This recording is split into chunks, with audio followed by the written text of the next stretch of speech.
Hey there. How's it going?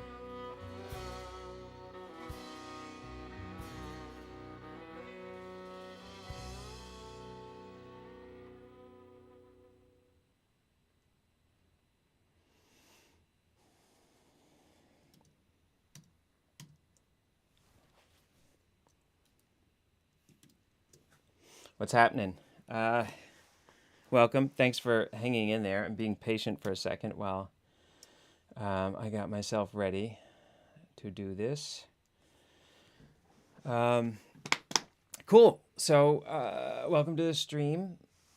Say hello if you want. Punch in something in the chat. I'll try to keep an eye on it in case there's anything important I need to know about. Like, for example, like you can't hear me talking now or something like that.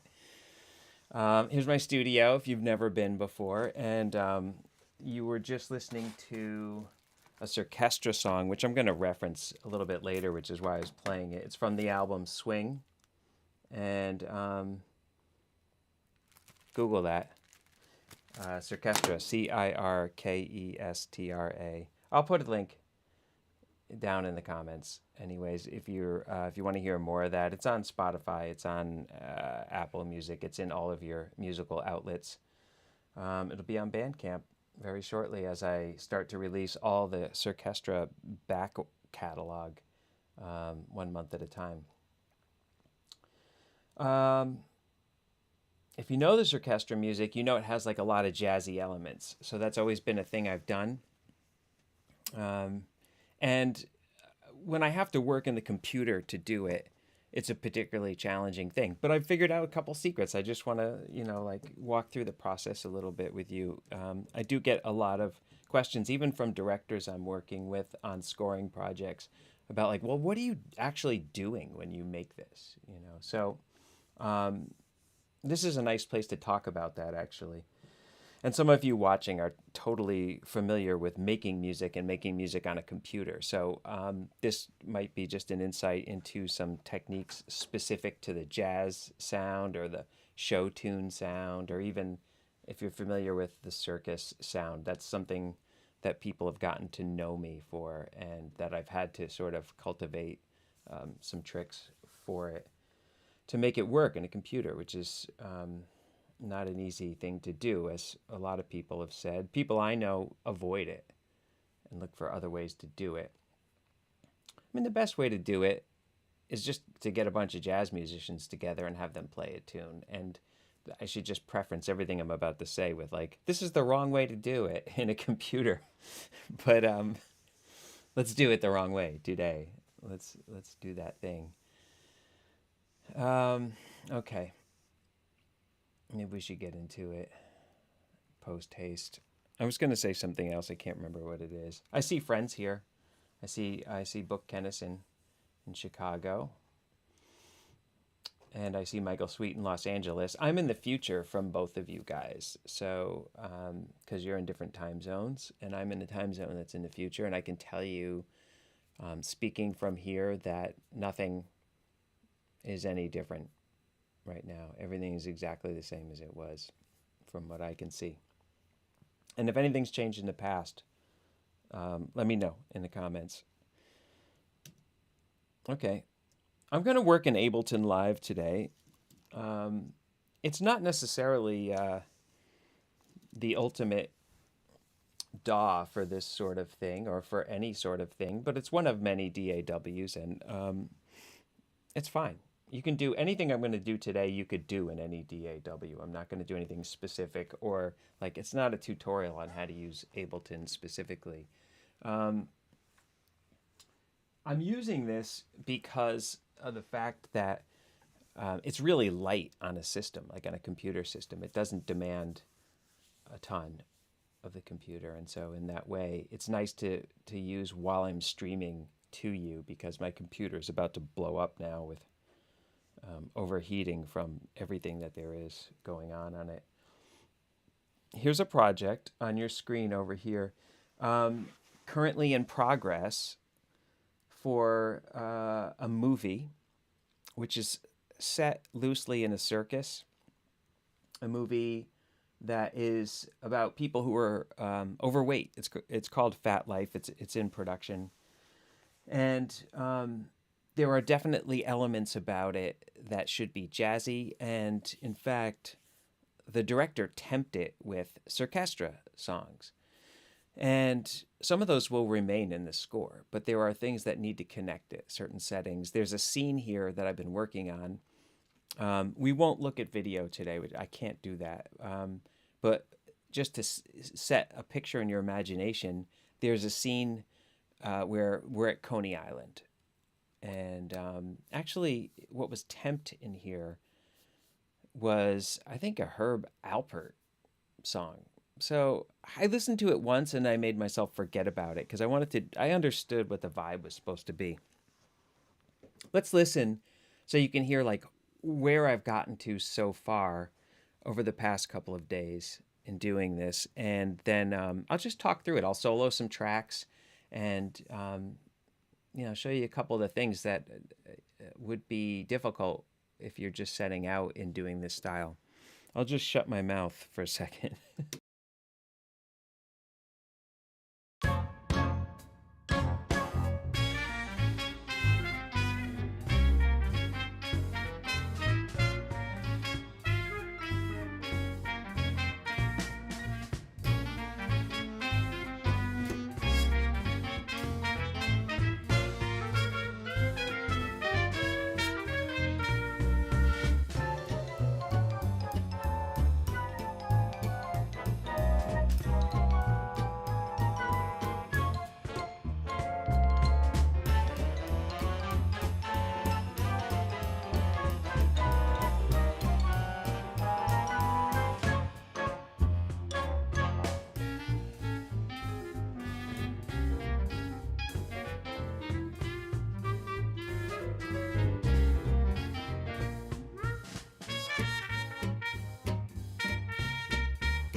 All right, so that's in progress. Obviously, I think to a trained musician's ears, like not nearly done, not entirely convincing as a live thing, but uh, is on its way, and just kind of it's the direction, And I'm at a point where like I have written the music, like I know what the notes are, I know what the melody is, and so I've gotten it in the computer, and now I need to kind of humanize it. Is the main challenge. Those steps, I want to step through them a little bit. The thing of like, how do I get to this point at all?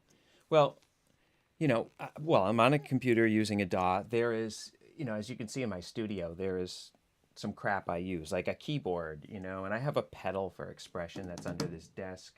I have some other controllers that I use. And I have another room which has a grand piano in it, and I spend the first day there on any project like this. I just like to write on paper.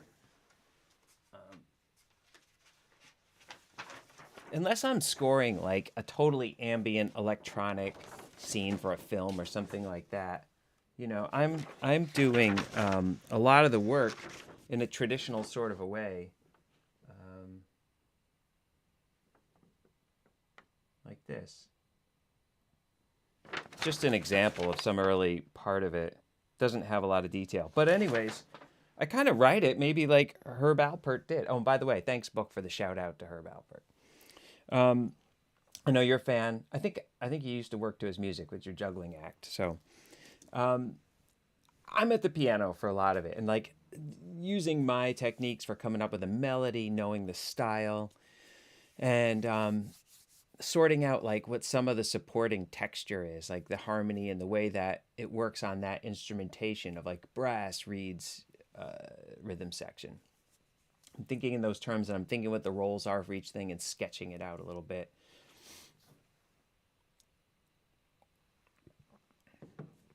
And it's not until I like have really cemented the composition, when that composition's cemented in there, then it's like then I can get on the computer. And mostly I'm playing this stuff with the keyboard, one track at a time. So I might play in some drums. Let's solo the drums.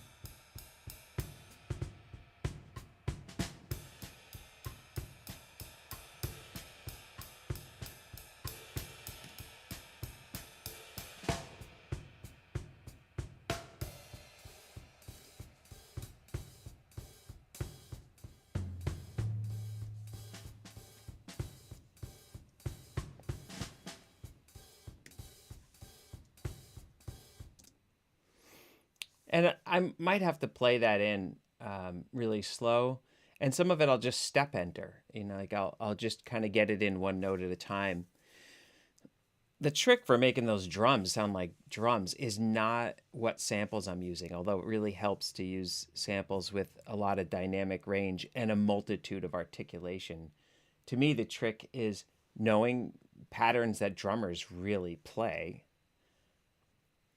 and putting a lot of nuance and imperfection and groove into it. And then kind of modeling it on a particular drummer. I just listened to someone for a while who's playing in the same style at the same tempo and listen to the internal kind of feeling, not the pattern that as it would be on the page, but like how do I move to it in a natural way? And then I look at some of the choices they make. And so this song, what I referenced was the song Keita's Bounce, which I wrote on the Circus album Swing. So I'll just play a little bit of that for you so you can kind of hear where I got the feeling of this thing.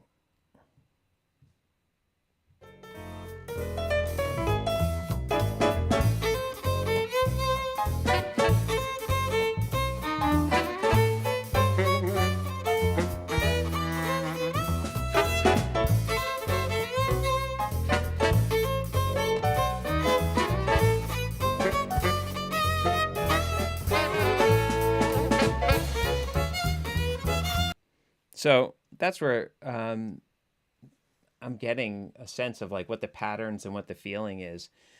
And by the way, this particular sample library virtual instrument that I'm using in the song. Let's see if I can pull this thing up here. Maybe not. I'm sure it's in here. That's the Native Instruments Abbey Road 60s drummer. They have a whole series, like decade by decade. And it happens to have a ton of articulation and variation from each particular drum.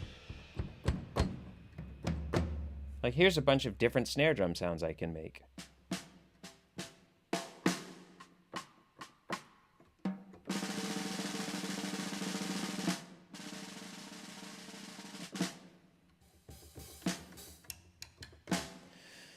And so I use all of them as much as possible. Like even within a measure, if I'm using a snare drum, I'm using 4 different snare drum samples to get the kind of an idea of the variation that's there. I'm really paying attention to dynamics when I get to the point of humanizing the thing too as an additional thing.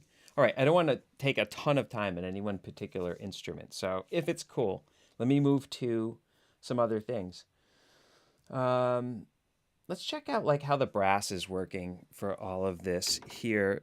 I am using the Swam. It's not a sample actually. It's like a sample modeled thing. And again, this is a trumpet sound with a ton of articulation possibility, meaning it's not that like I'm just playing notes in like this, so to speak. Like there's a lot of other things that happen when a trumpet player plays that makes every single note sound like a different thing, and the middle of the note to sound like different than the beginning of the note, and the end of the note to sound like it's different than the end of every note and the end of the middle of the note. It's that kind of situation. So let me solo that track if I can.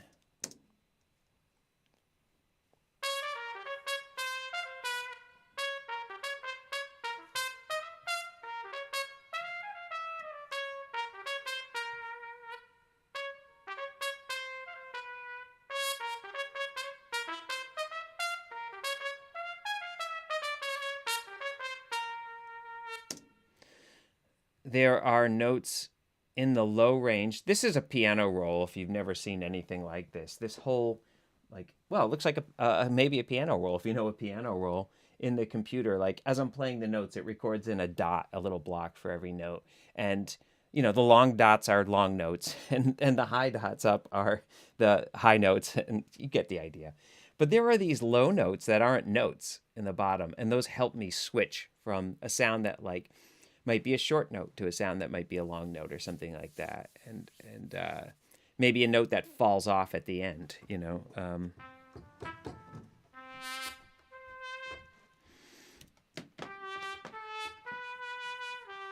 Certain amount of vibrato. Here's none. More short notes.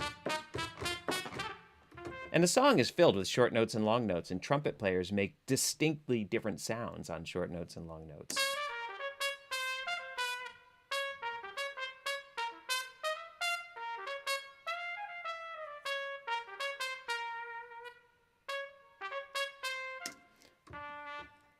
Here's a note at one ending of a note. Here's a different one.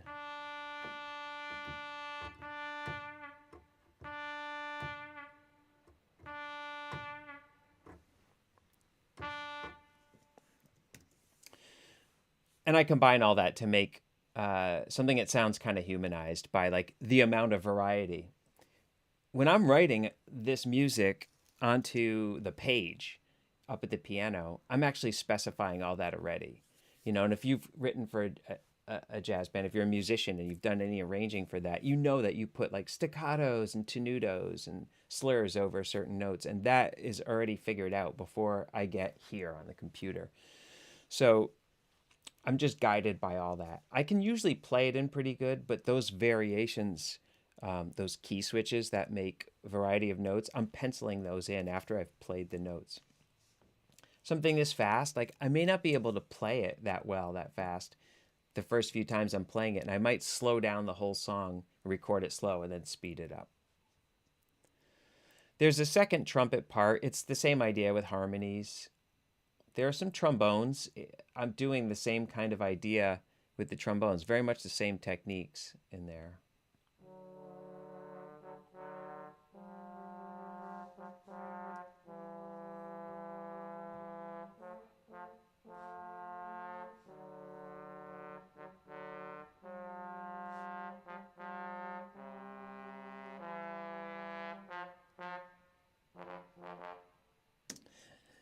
Sounds totally weird without the rest of the track. It doesn't even sound like the song, but those are, you know, in jazz, those are the inner voices.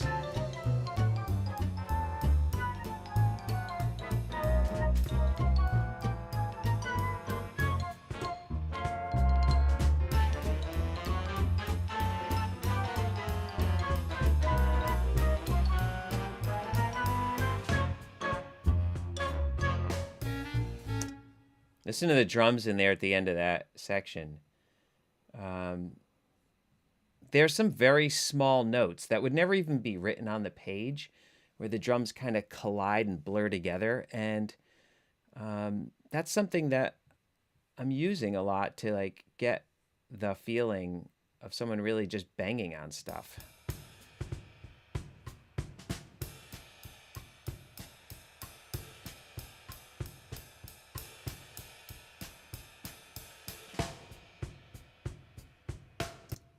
I'm not even looking at the drums here. Let me get to the actual. Where is that?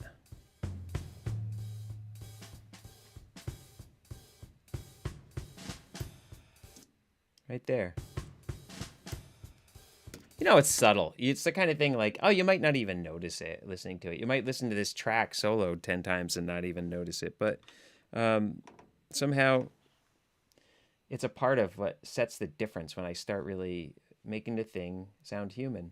The problem with making something jazzy is getting it to be sounding like individual human beings, like there is personality emerging from it. This is an entirely different problem that we have as opposed to like electronic music or orchestral music. In orchestral music, we're actually using a lot of groups of people, and their individual personality isn't what we're hearing that much. And so to me, this process of like scoring an orchestra goes a lot faster and takes a lot less planning on the page. And it takes a lot less studying individuals.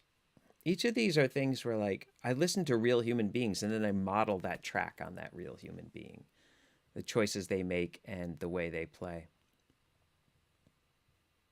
I'm using a couple of saxophone sounds. And for the nerds, these are also from the SWAM sample modeling plugins. And so this is a virtual instrument. It's software that's in here. And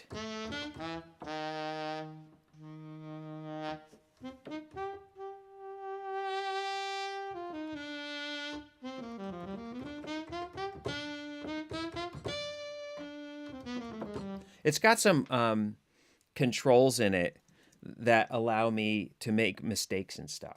Like put some imperfections in and have like the sax player kind of overblow and squeak out notes, you know.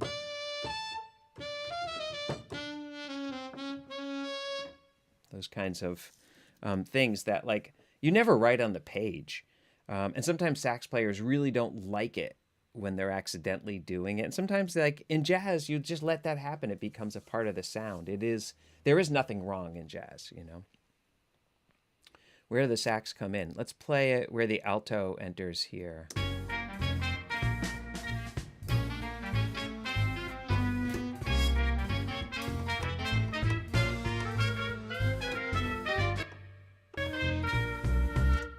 I'm going to solo it. It's so remote.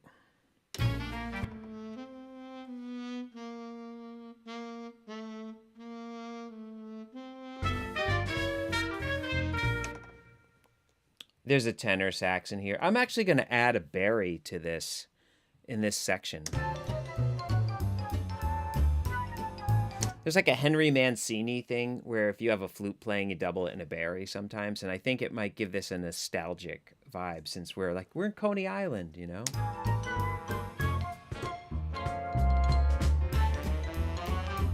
It's a tenor there.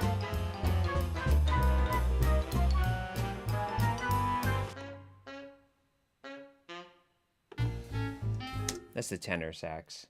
So I played it in the keyboard, did some key switching, lots of expression. I use an expression pedal so that the notes shape, they arc. And, you know, wind instruments don't just have a note that starts at the beginning and then flat lines to the end of the note. They mushroom. The sound occurs during the note. So...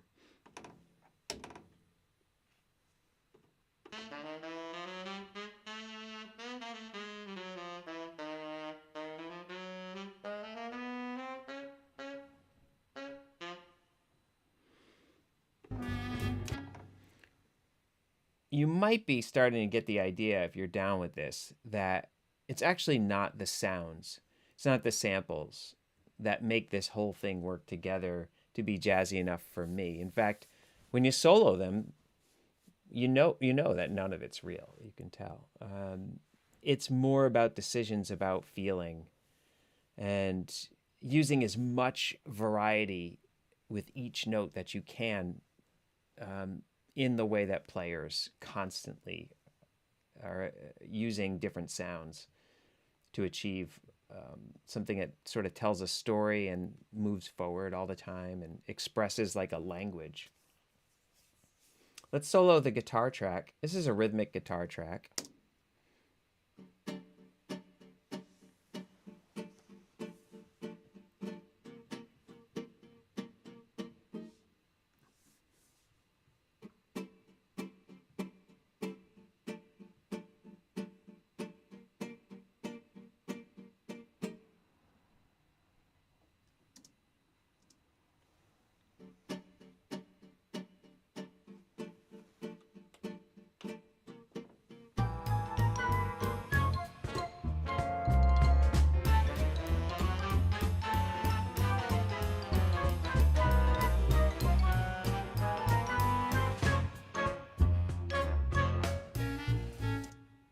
This Django guitar virtual instrument, there's a part of it that you can play melodic things. There's a part of it that you can play strummy things, and the system for playing them in is that you actually don't voice the entire chord with your fingers. In some way, that would be easier than what it is, but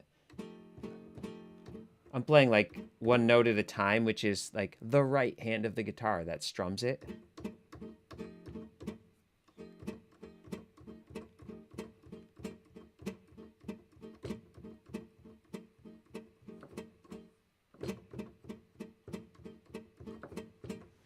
And there is your other hand shapes the chord like actually the left hand does on a guitar. So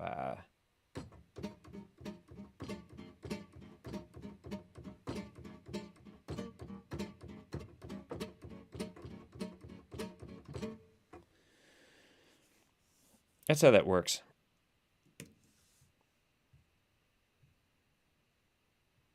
The piano track I did, I'm like supposedly a piano player, but I did this piano track in two different. I did the left hand in one pass, and I did the right hand in another. The piano's kind of the easiest thing, though, in a way, to get a humanized sound, just because of the nature of like, well, obviously, like I'm playing on something that's like a piano, so I tend to play it like a piano.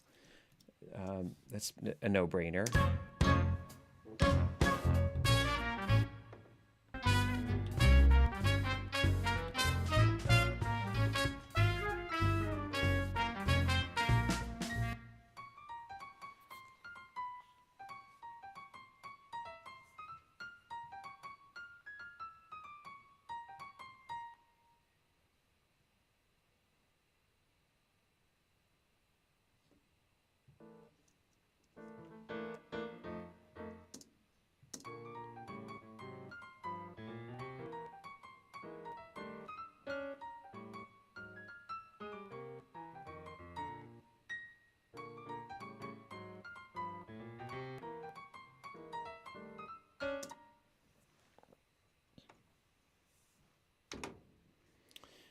So that's happening. I'm hearing some weird artifacts. I wonder how my sound is doing. I'm going to check my stream out here. Bear with me for a sec. See what's happening in the world of YouTube.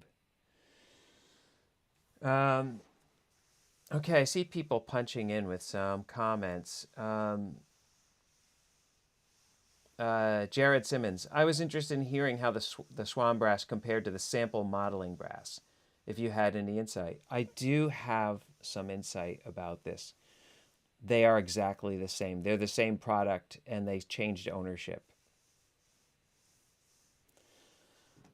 In fact, I have the Swan saxes because I bought them later, but they used to be called the Sax Brothers when it was sample modeling.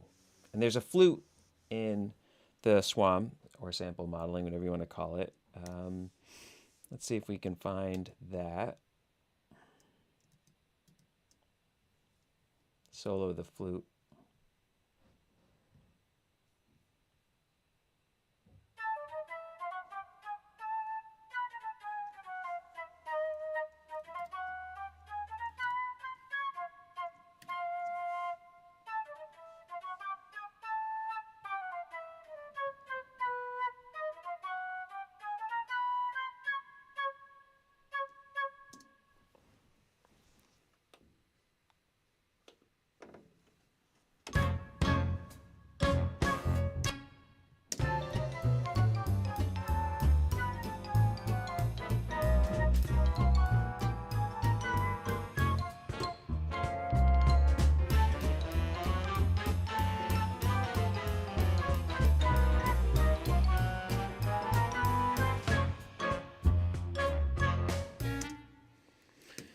So yeah, it's a very playable flute. All the sample modeling instruments are playable. They could be even played live if you train your left hand to do the key switching and if you use a pedal to get the expression.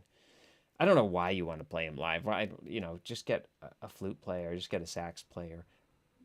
Which is to say, like my philosophy of all this is that this is always a second choice, or last resort, or a process thing for composing and showing directors what your intention is. Like, if I'm gonna go prepare this for a live circus, it's gonna be played by a flute player or a sax player, trumpet player, whatever it is, if possible, And on a film score, well, the kind of films I get, it probably remain these instruments just on budget alone and based on a pandemic where like I really can't get people in the studio right now. Or Camilla doesn't feel great about it. I'm kind of getting to a point where it's like maybe if people were tested, they could come in one at a time, and like I could have a violinist with a mask. Obviously, this is a small space, and probably by the time some people see this video, there won't be a pandemic, and that would be fantastic if you're just like watching this and going like, "Oh yeah, that's right, there was a pando." You know.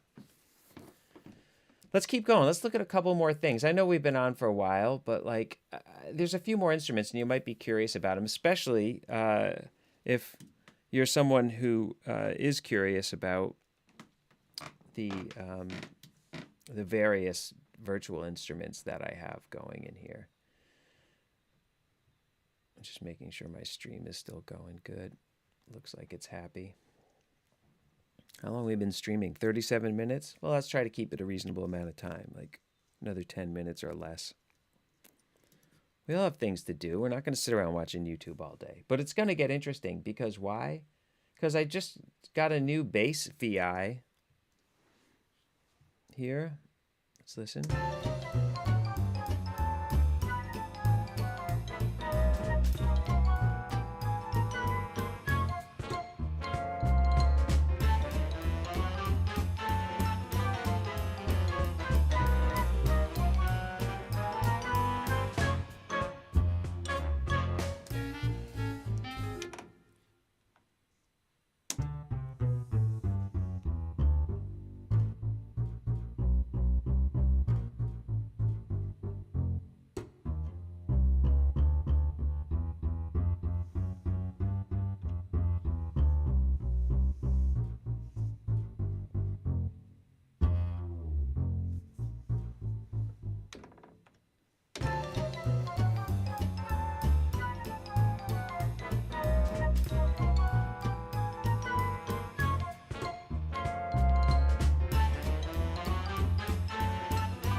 That's probably the part I least plan out.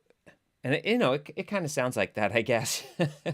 um, it's not performed that well, but it actually should be left as a nuanced, kind of accidental sort of performance. I'm improvising those parts. I listen to a lot of bass players and I try to figure out like how they improvise over chord changes and how that varies from one style to another. This particular one sounds to me like I'm moving too much. Like it's too much of the left hand moving from a bass perspective. It's too many different notes. And that bass players often use like a lot more right hand and become rhythmic that way.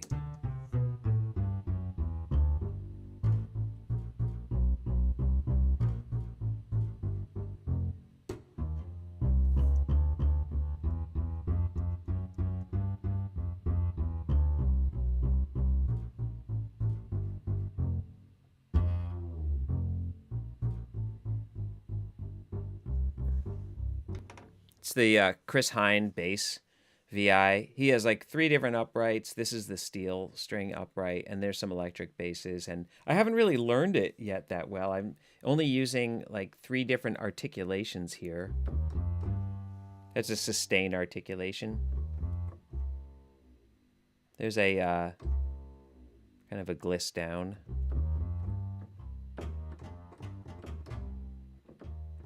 There's hammer-ons and pull-offs. And there's like slide up. The way I'm playing those, you can't really see my hands too good, but like I'm playing one note, and the sliding up part is in the sample. My left hand switches between the articulations.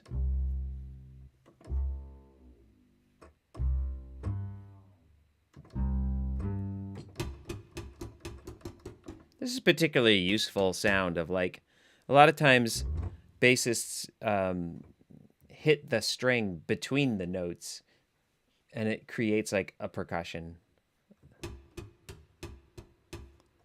But they'll use it more like in the context of kind of around here in this song. Let's see.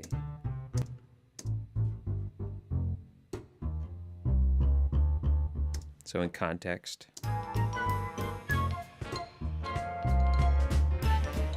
It's not jumping out in the mix, which is good. None of what I do I want to like stand out as some trick or like here's the sliding down articulation or here's banging on the neck of the bass. Like I want it to just happen the way that jazz musicians do, where like it fits into the whole picture and becomes integrated. And there's a tendency for me to like overemphasize some of these nuances on the first pass and then spend a couple days like removing some of it and turning some of it down essentially or blending it together a little better. It's really a process of like sanding down the wood when it comes to jazz. It takes a lot of just knowing how jazz is composed to get a melody that sounds right and to get a harmony that works and then work out some textures. That has to happen. Like none of the technical stuff of how to get into a DAW or how to work with different articulations, none of that means anything if it just wasn't written as jazz. And so to me, I find that like if I just sit down and try to like play keys, it never sounds like jazz in the end. It just sounds like notes on jazz instruments is in the end what happens. Jared just pinged back a little while ago. That's what I thought, but I couldn't find the full story on it. There are legal reasons why.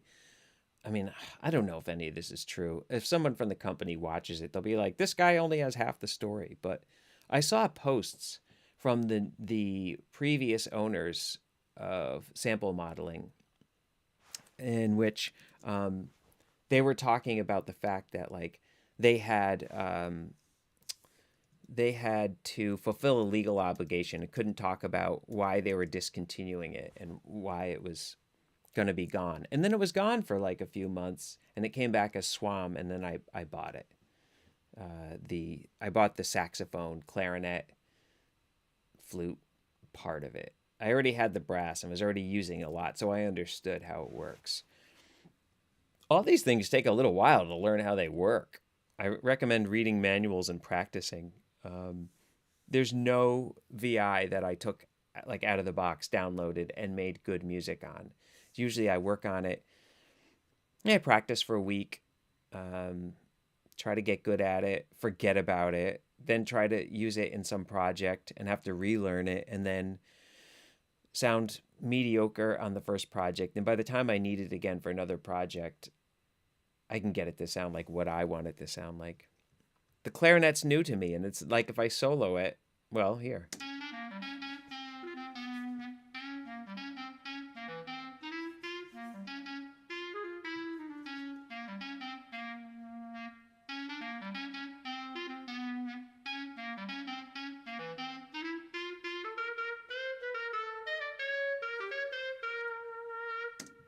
Has a lot of potential. I need to do a lot of work. I figured out, like, long notes, short notes. I need to work on my writing for clarinet, to be honest with you, to get this to work.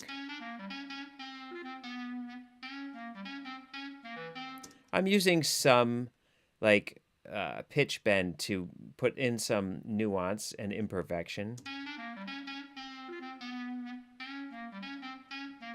Right there. I'm using a lot of expression in some place. Oh, this is where there's extra vibrato, these blue sections.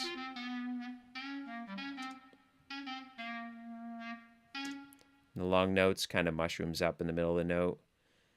This is the expression, like how forcefully the breath is, the dynamic.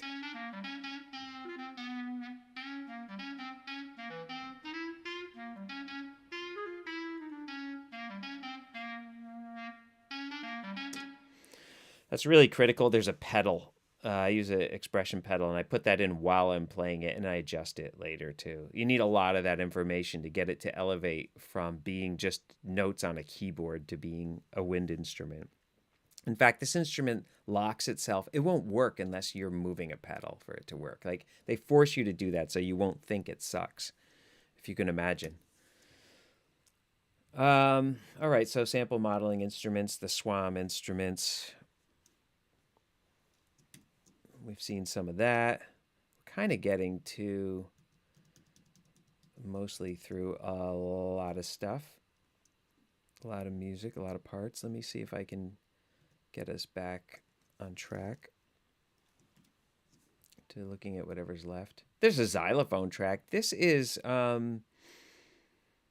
easy to do for me because the xylophone is like playing a keyboard instrument in a way, and the notes actually don't vary too much, so you don't have to worry about articulations and so forth to use it.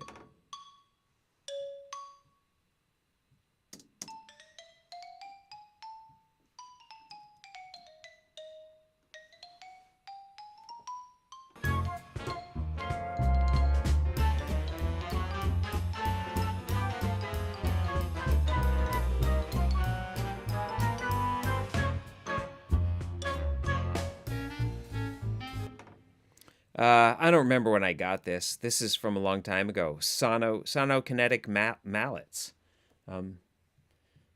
I have better ones from Spitfire, but they're not really better because they're recorded in a big room and they're or in an orchestral instrument, orchestral player, and in an orchestra space.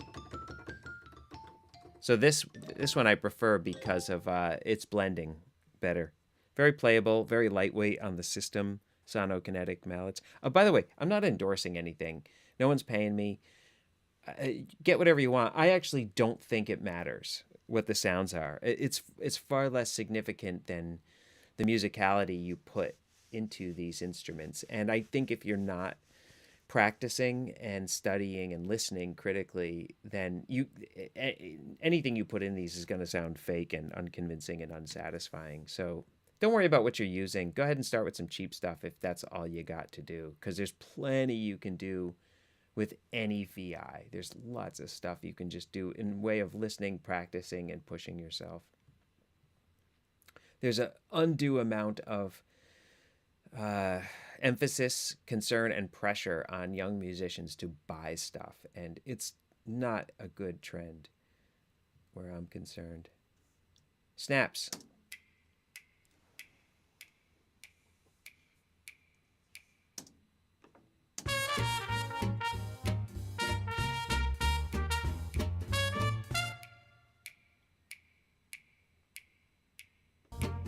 It's me snapping into a microphone.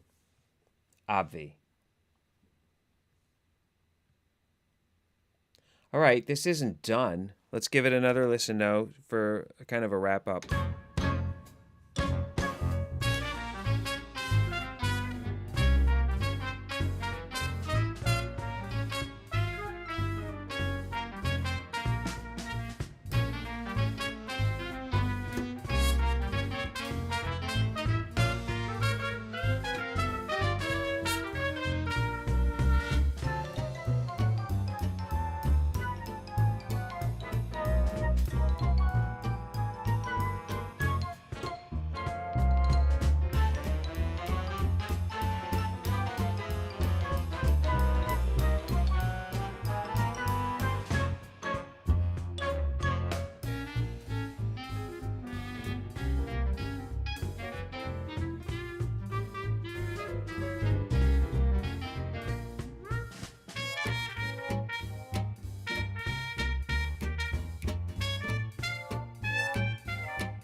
There we go. I had trouble unmuting my mic for a second there.